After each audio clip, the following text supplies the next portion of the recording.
武侠小说的作家金庸2018年过身，今年是金庸100岁生日咯。今仔开始连续3天，伫国家图书馆有金庸小说的国际学术研讨会，来回顾金庸的作品，嘛来向伊致敬。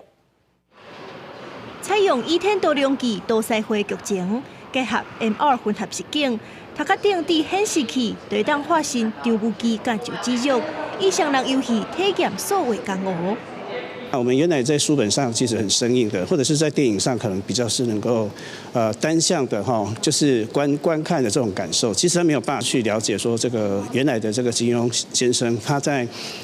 传达这个情节的时候，他所带的一些更深的一些思想。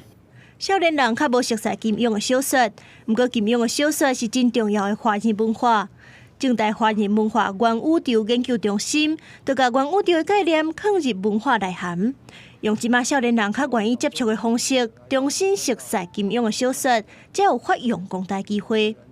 中间院的院士王德伟嘛强调讲，金庸的武侠小说对知识的探讨真重要，美术是另外一款百科全书。过去也有很多的学者指出来，如果看《射雕英雄传》，那么如果不知道蒙古秘史的话，可能我们错失了金庸的史学方面的这个重量级的知识以及研究。在金庸跟后金庸的